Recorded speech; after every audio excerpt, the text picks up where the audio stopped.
Hey, good evening, everyone. Today is myth number 10 of 10 of the 10 myths that overweight men believe about weight loss.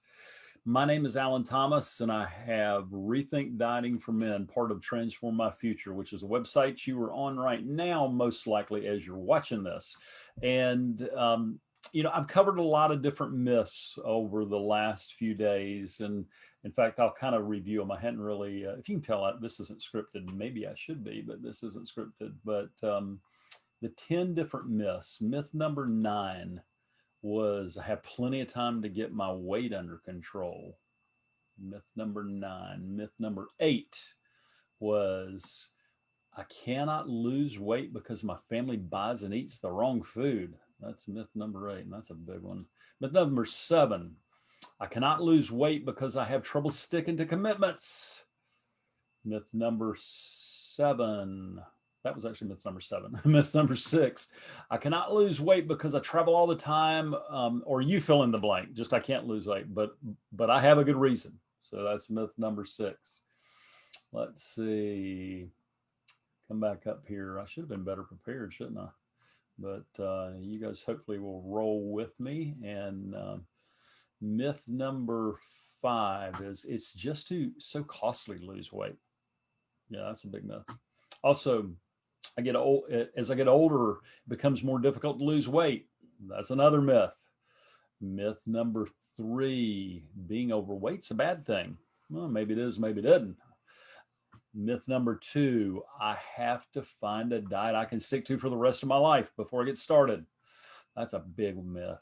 And then myth number 1 was you cannot outrun the fork. Everybody thinking they can outrun the fork, out exercise it. So tonight, myth number 10, which is no one knows.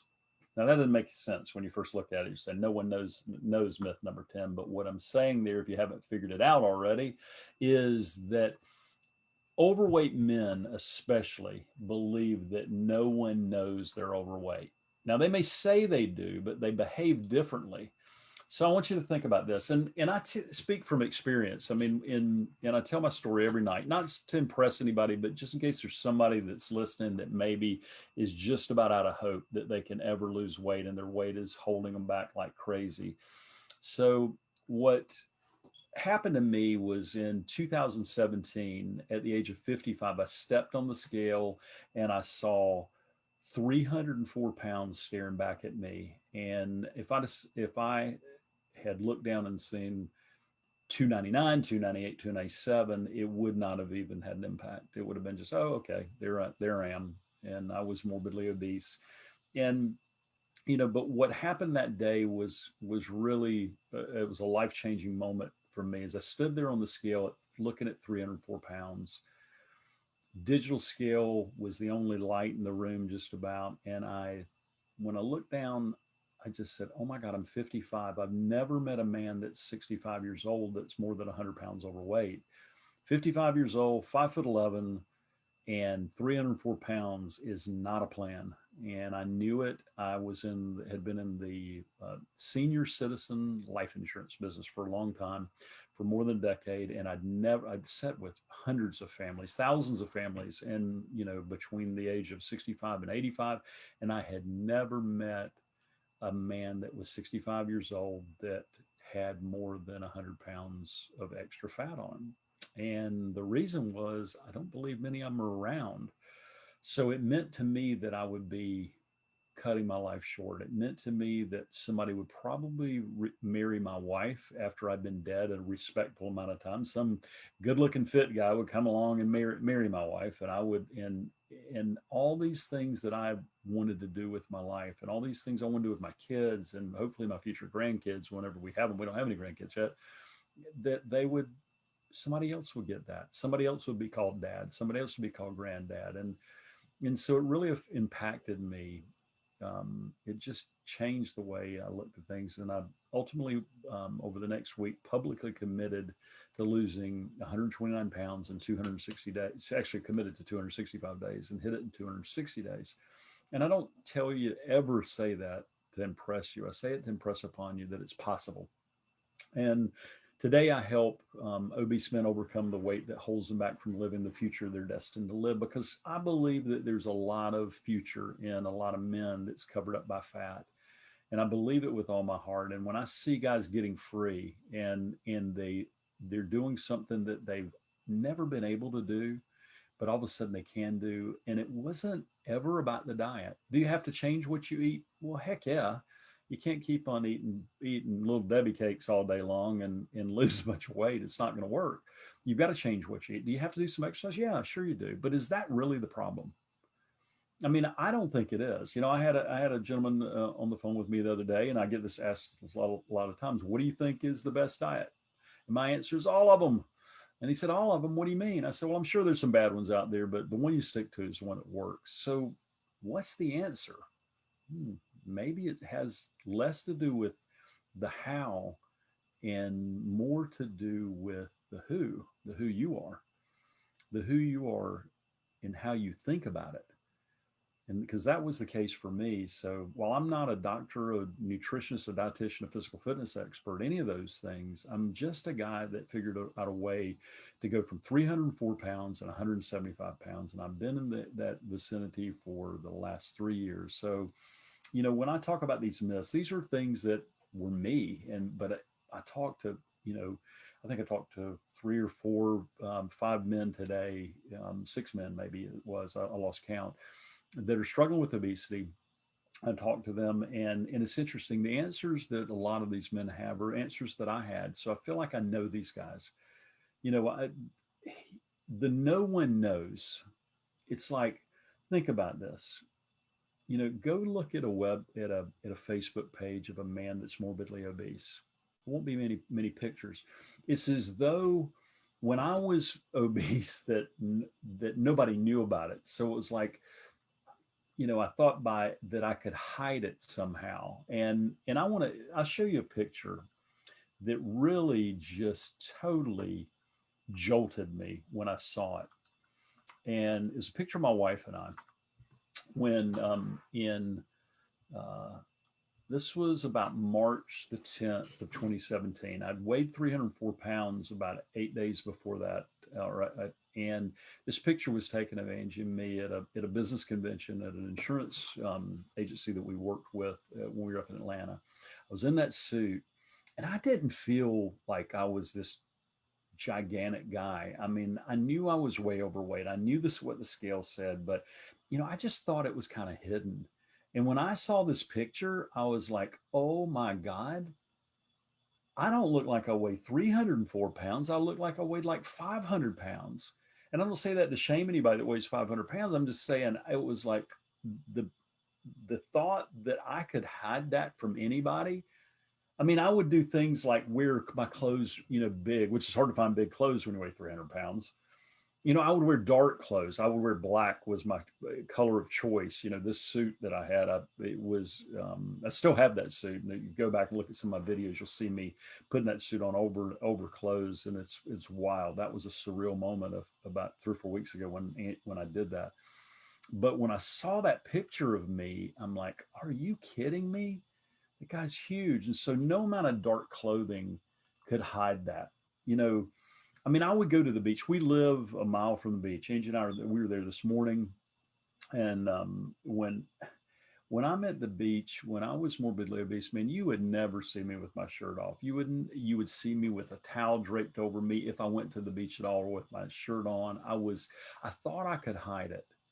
I mean, the idea that, wasn't really thrilled about anybody knowing my weight, like that would hide it.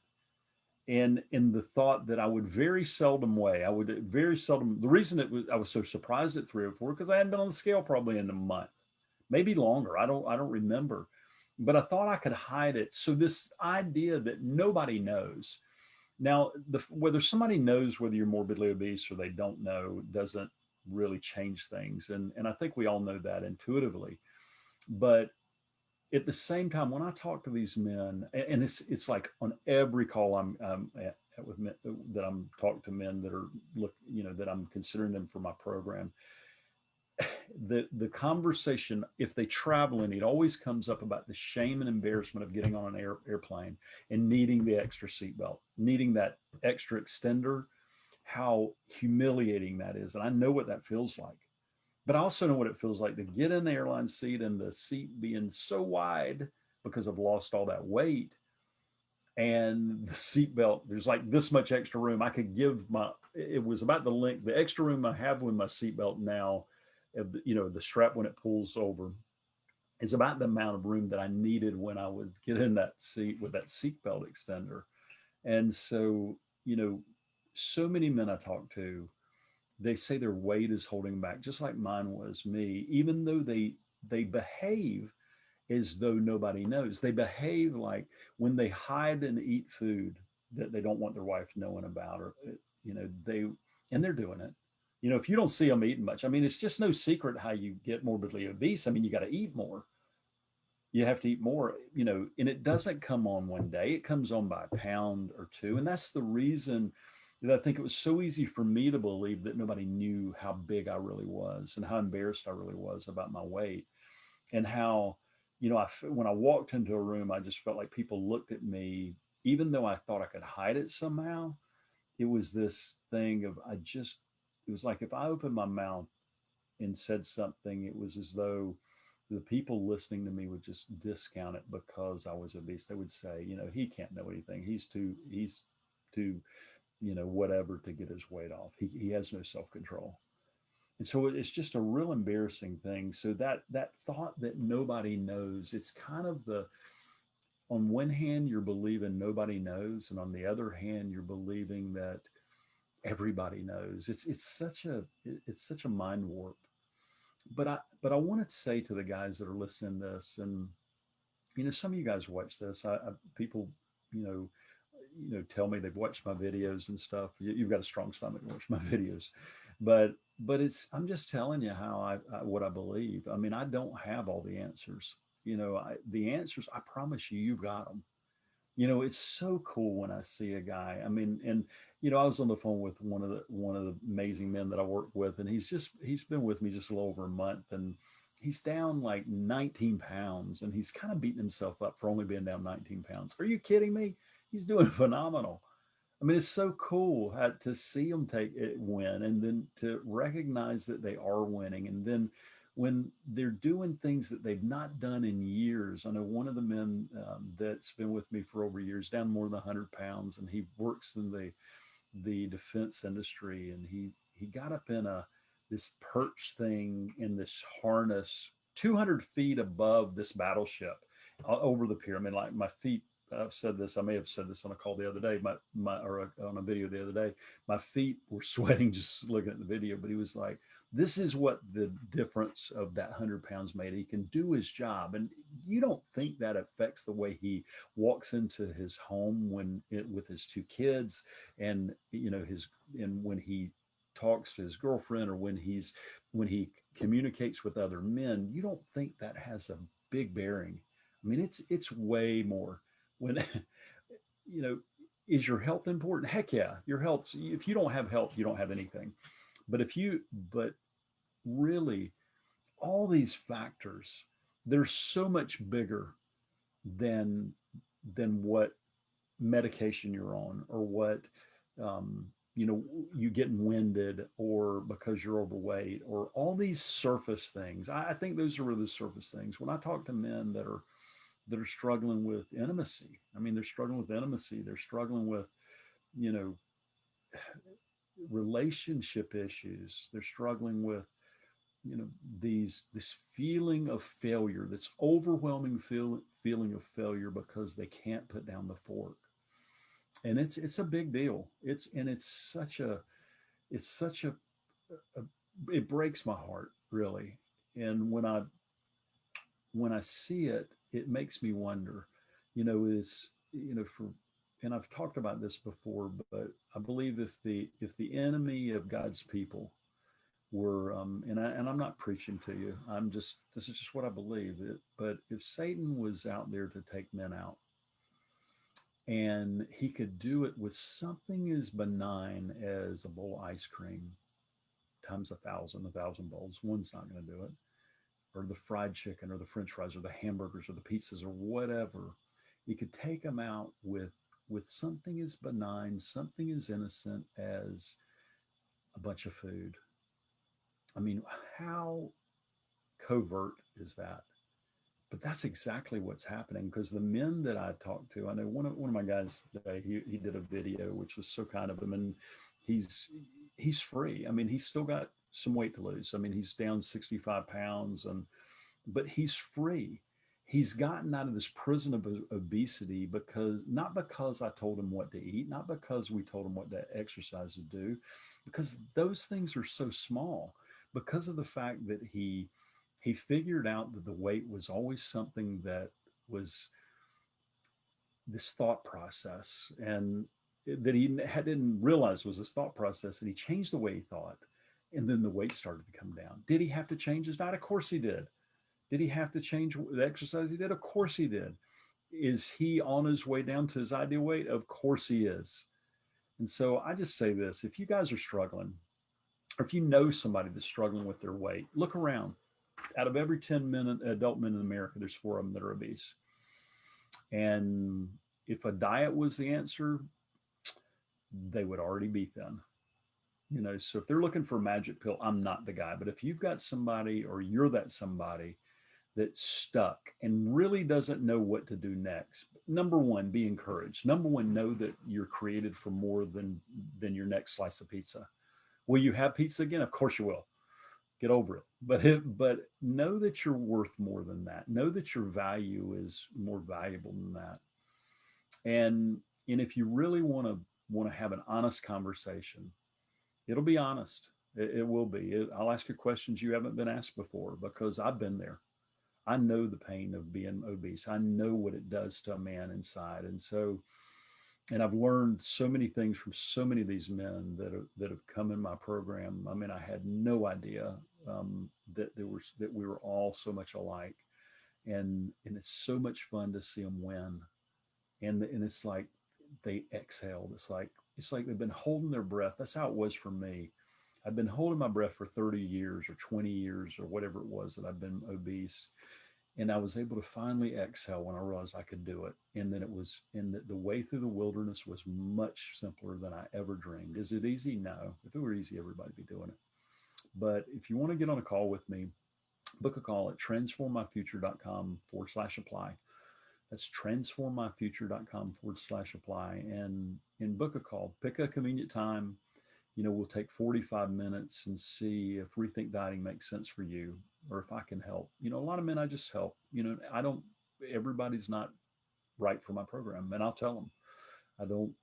I don't offer it to everybody, because I'm not everybody's solution. So when people get on the phone with me, know that we're just going to have an honest conversation to see how I can help.